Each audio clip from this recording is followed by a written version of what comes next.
Assalamualaikum warahmatullahi wabarakatuh. Alhamdulillah, salatu wassalamu ala rasulillah wa ba'd. Pengurusi, seluruh staf kepimpinan, tuan-tuan dan puan-puan yang saya hormati sekalian. Alang tukang terbuang kayu, alang cerdik binasa adat, alang alim rosak agama, alang sefaham kacau negeri. Atas empat benda ni, ini ditulis oleh Profesor Buya Hamka dalam bukunya Kenang-Kenangan di Melaya. Dia menyebut ini adalah falsafah Minangkabau. Falsafah Minangkabau menyebut alang tukang terbuang kayu. Alang dengan makna separuh-separuh. Separuh masak. Alang tukang, tukang yang alang kepalang, tukang yang tidak cekap, tukang yang bukan profesional dalam bidangnya, tukang itu akan merosakkan kayu. Alang cerdik binasa adat. Alang cerdik, kalau ada orang-orang cerdik, cerdik dia itu cerdik alang kepalang. Cerdik dia tu tak cerdik sungguh. Cerdik dia tu macam Mat Maslan. Saya tak kata Sanusi pasal Khalil kata dah. Walaupun saya bersetuju, Sanusi pun alang kepalang punya cerdik juga. Alang kepalang, tuan-tuan, alang cerdik menyebabkan adat akan rosak. Tuan-tuan ingat, banyak benda yang telah dibuat oleh mereka ini. Pemimpin dalam adat Melayu dan pemimpin dalam perbincangan dunia sebenarnya. Pemimpin itu kerjanya adalah untuk mencerdaskan rakyat dan mencerdikkan rakyat. Tetapi tuan-tuan, kalau kita lantik pemimpin-pemimpin yang alang kepalang, cerdiknya cerdik suku-suku, cerdiknya tak cukup suku, maka pada waktu itu tuan-tuan, adat kepimpinan itu akan hancur. Adat kepimpinan itu akan musnah. Adat kepimpinan itu akan menyebabkan berlakunya kehancuran kepada masyarakat dan rakyat. Alang alim rosak agama. Alang alim, tuan-tuan, rosak agama. Satu, alim dia alim tak sungguh. Alim dia alim sikit-sikit je. Pasal apa orang anggap kata dia alim? Pasal pakai serban dan jubah. Baca iza zulzilatil ardu zilzalaha pun tak fasih malung. Nak sebut nama Jawatankuasa Dewan Ulama PAS Negeri Kedah. Tak usah sebut nama. Tuan-tuan, alang alim rosak agama. Saya ingat, tuan-tuan, ini kita berada dalam bulan September tahun 2022. Bulan September tahun 2020. Pada waktu itu tergempar di seluruh dunia, terutamanya di kalangan parti-parti Islam. Di kalangan parti-parti Islam, An-Nahdah Turki, Gerakan Islah dan Tauhid di Maghribi, Gerakan Islah di Kuwait, Gerakan Parti Keadilan di Turki, Parti Keadilan Sejahtera di Indonesia, dan banyak daripada dunia-dunia Arab tertanya tentang satu surat yang dikeluarkan oleh seorang yang alang alim menyebabkan rosak agama. Siapa orang tu, tuan-tuan? Orang tu kalau saya tulis UHH, Ustaz Haji Abdul Hadi Awang. UHH pada waktu itu, tuan-tuan, Ustaz Hadi Awang, dia telah tulis surat kepada pemimpin-pemimpin parti-parti Islam seluruh dunia. Waktu tu dalam PKP, tak ada pasal apa. Mereka pun tak tanya apa. Tiba-tiba dia keluar satu surat yang 8 muka surat, 7 muka surat. Surat itu berbau fitnah dan fitnah dan fitnah. Apa dia tuduh dalam surat tu? Antara benda yang dia tuduh, dia kata parti amanah khususnya yang keluar daripada PAS ini semata-mata kerana mereka tidak faham Islam dan mereka ini berkehendak supaya Islam itu diperintah, Islam itu diinjak-injak. Lebih daripada tu lagi, tuan-tuan, UHH ni dia tuduh kata Anwar Ibrahim bukan sekadar penyokong Freemason, bahkan Anwar Ibrahim tu adalah anggota Freemason. Saya nak kata celakui, saya tarik balik sebelum kata lolak semua orang tua ni, tuan-tuan. Citra agama, wajah agama itu hilang. Kita duk baca kata antara dosa besar ni adalah fitnah. Fitnah tak boleh. Ustaz Derih pun buat program-program hentikan fitnah di media sosial. Dia buat kempen, habis kerah orang-orang JAKIM, pakat cakap semua, panggil artis, panggil ustaz-ustaz JAKIM, panggil ustaz selebriti, pakat cakap hentikan fitnah di media sosial. Dalam masa yang sama, tokoh dia, presiden dia, UHH yang disayangi oleh dia telah berfitnah, telah melakukan fitnah, dan dia tak tarik sampai hari ini fitnah itu. 7 muka surat daripada ayat yang pertama, selain daripada Al-Quran, selain daripada hadis, semuanya fitnah, semuanya adalah pendustaan semata-mata. Dia tuduh, tuan-tuan, dalam 22 tahun pemerintahan, 22 bulan pemerintahan Pakatan Harapan, waktu tu Islam berada dalam keadaan terancam, waktu tu Islam berada dalam keadaan terpolok, waktu tu orang injak Islam, waktu tu Melayu tak boleh senuk di dalam negara ini. Dia tuduh, dia hantar kepada Rashid Ghannouchi. Dia tuduh, dia hantar kepada parti keadilan. Dia hantar kepada seluruh dunia tanpa sebenarnya hujah yang cukup kukuh. Tiba-tiba kemarin UHH ni pula, dia kata kali ni, pilihan raya kali ni keluar mengundi bukan lagi fardu kifayah, tapi kali ni keluar mengundi hukumnya fardu ain. Pasal apa fardu ain? Dia kata pasal Islam duduk dalam keadaan terancam. Orang tua ni tak makan ubat ke nyanyuk kah? 2 tahun lepas, dia kata di bawah Pakatan Harapan Islam terancam. Sebab itulah kami kena ambil. Kami nak selamat, kami nak letakkan Islam pada landasannya, kami nak letakkan Melayu pada landasannya. Lepas 18 bulan, lepas 19 bulan mereka perintah, dia tu adalah duta bertaraf menteri, parti dia tu parti kerajaan. Tiba-tiba di Padang Rengas, dia bagi tahu kali ni fardu kifayah. Pasal apa fardu kifayah? Fardu ain. Fardu ain ni maknanya wajib semua keluar. Siapa tak keluar mengundi, hukum dia haram dan dia akan dapat dosa. Pasal apa? Pasal Islam terancam. Nyanyuk kamu datang apa orang tua ni? Tuan-tuan, alang alim rosak agama.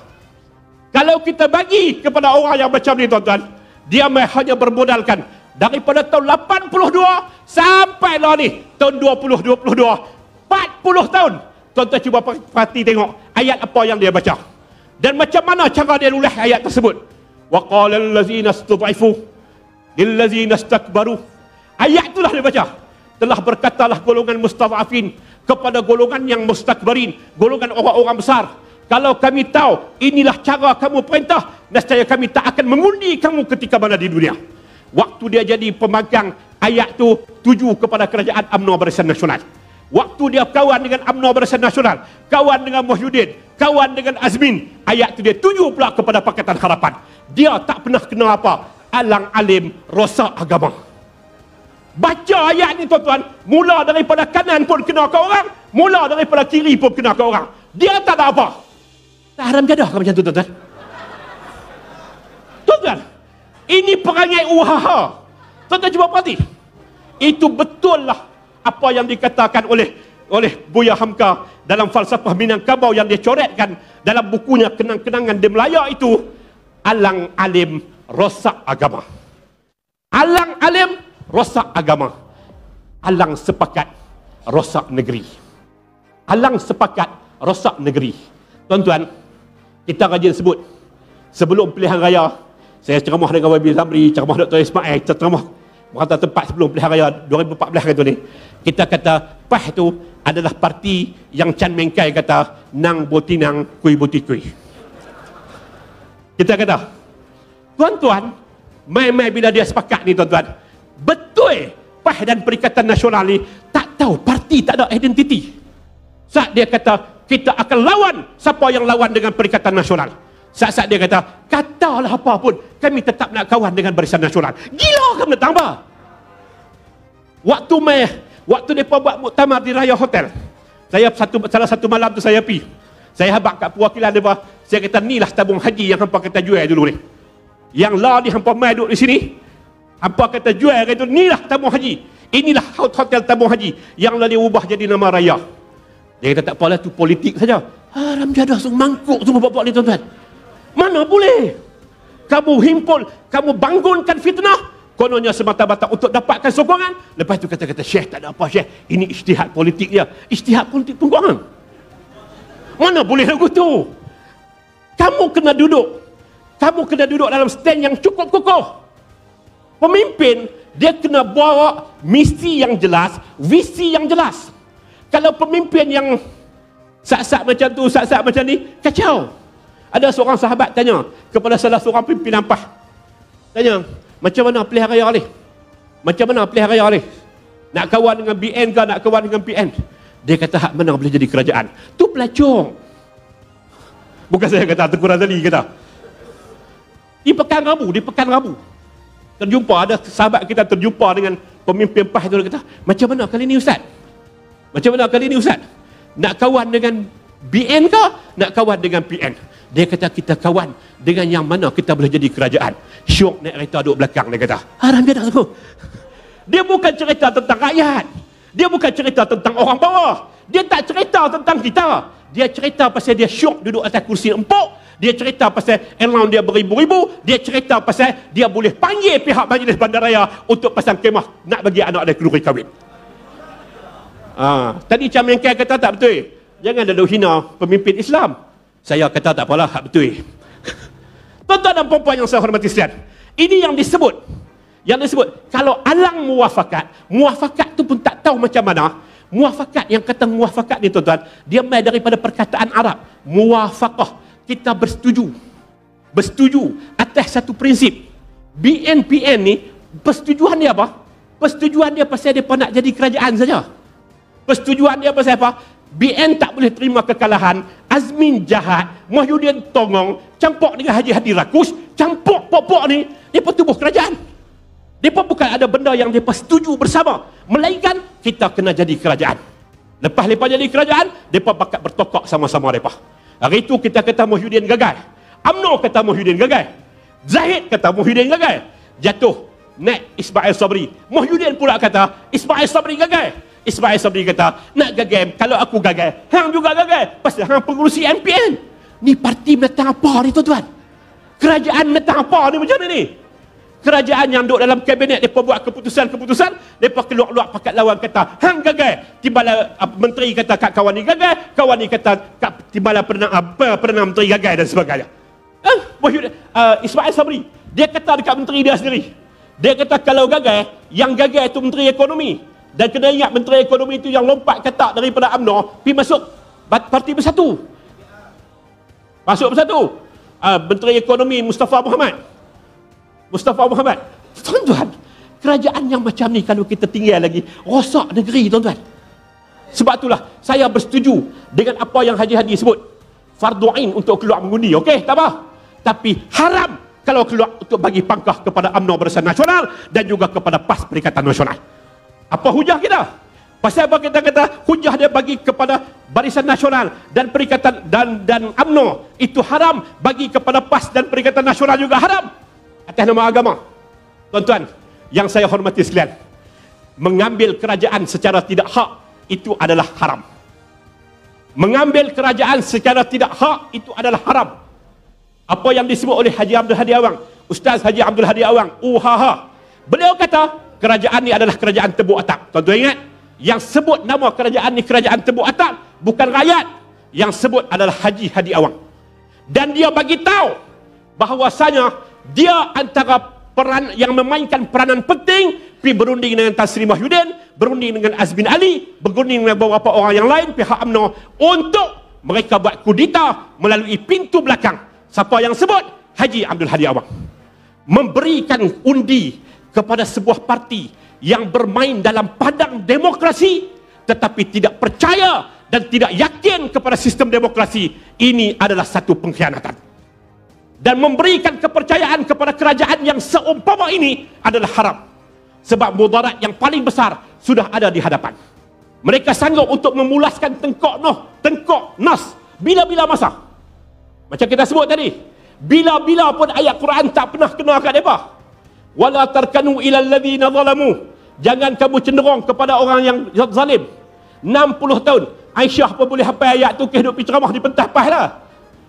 60 tahun tuan-tuan, PAS duk bagi tahu jangan cenderung kepada orang zalim. Orang zalim tu siapa? UMNO. Waktu dia pergi kawan dengan UMNO, baca ayat yang sama, cara berhenti pun sama, makhraj huruf pun sama, cara baca Fatihah pun sama. Wala tarkanu ilal ladzina zalamu fatamassakumun nar. DAP, Pakatan Harapan, PKR dan Amanah. Ayat Quran yang kena ke hang bila? Ayat Quran yang kena ke hang bila? Hang bagi tahu kat orang kampung, hang bagi tahu kat orang kampung Bokbak, hang bagi tahu kepada orang Kulim, hang bagi tahu kepada orang Mong Gajah, Padang Terak tu. Hang bagi tahu kepada orang Berokah, hang bagi tahu kepada orang Kelubi, hang bagi tahu kepada orang Seberang Tok Duit, hang bagi tahu di Seberang Perak, hang bagi tahu semua kat depa ni. Hang kata parti hang berpandukan kepada Al-Quran dan Sunnah. Tapi bila baca ayat Quran, bila-bila pun kenal kat orang lain. Dekat hang bila? Dekat hang bila? Tuan-tuan, saya nak tutup dengan menyebut tentang ni. Tuan-tuan, antara yang pasal apa kita kata haram, hujah saya yang kedua. Tuan-tuan tengok puak-puak ni. Tuan-tuan tengok puak-puak ni. Ketika yang berhormat Dr. Mujahid tahun 2018 mengeluarkan kenyataan berkaitan dengan istita'ah. Istita'ah ni satu terma yang digunakan bagi orang yang nak pergi buat haji. Pada uncle-uncle Tionghoa tu dengar sajalah. Saya dengar hak mereka, hak saya dengar hak Kira Syarhan. Bengkai tu dia mengaji Riyadhus Salihin sampai habis, tuan-tuan. Masa dia jadi wakil rakyat Perlis dulu ni. Dia boleh baca ke tak, wallahualam, tapi dia baca Riyadhus Salihin sampai habis. Kitab Riyadhus Salihin. Tuan-tuan dan puan-puan sekalian, saya nak sebut waktu tu Dr. Mujahid menyebut tentang istita'ah. Istita'ah ni satu terma yang digunakan bagi orang yang nak melaksanakan ibadah haji. Nak melaksanakan ibadah haji, bukan semua orang wajib. Ada orang yang sampai kepada haram bahkan. Bahkan ada orang yang kedudukan dia itu tidak wajib. Kerana apa? Kerana dia tidak ada istita'ah, kemampuan. Maka pada waktu itu Dr. Mujahid sebut, tak boleh kita berfikir selama-lamanya bahawasanya tabung haji akan bagi subsidi. Tapi untuk tahun ini 2019 dan 2018-2019 tu, Ustaz Dr. Mujahid sebut, kita tetap akan terus bagikan subsidi. Tapi kita nak buka minda. Jangan kata subsidi itu sebahagian daripada tanggungjawab. Bukan tanggungjawab tabung haji dan kerajaan. Dia adalah tanggungjawab kepada peribadi-peribadi. Tuan-tuan, waktu tu apa mereka tak kata? Dasuki kata apa kat Ustaz Mujahid? Ketua Pemuda Selangor kata apa? Ustaz Derih kata apa? Ni Menteri Agama ni. Semua mereka pakat pulih tengkok nas pada waktu itu. Sebuah kerajaan Islam yang baik, kerajaan yang memberikan perhatian kepada Melayu dan Islam, adalah kerajaan yang bukan bercakap tentang nak menghapuskan subsidi haji, tetapi bercakap tentang bagaimana kalau boleh rakyat boleh pergi haji dengan harga yang minima. 4,000, 5,000 pun boleh pergi haji lah. Waktu orang main naik-naik dia jadi menteri, dia baru perasan Selasa, Rabu, Khamis, Jumaat berselang-selang, barulah waktu tu dia kata rakyat jangan amat sangat terasa bergantung dengan subsidi tabung haji. Beza dia apa? Ustaz Mujahid sebut perkataan Arab istita'ah, dia tak sebut dalam kenyataan dia. Terus dia kata, inilah pandangan seorang pemimpin yang mempunyai hujah yang cukup jelas. Perak. Tuan-tuan, kerajaan yang berbolak-balik, menteri yang manyau, menteri yang tidur tak harap ni, tuan-tuan, takkan kita nak boleh harap bagi mereka menjadi kerajaan. Dan dengan itu saya menyatakan bahawasanya menyokong PN dan BN, hukum dia adalah haram. Haram dan haram. PN dan BN. Hak BN tu haram jadah. Saya kira Aisyah sambung. Wassalamualaikum warahmatullahi wabarakatuh.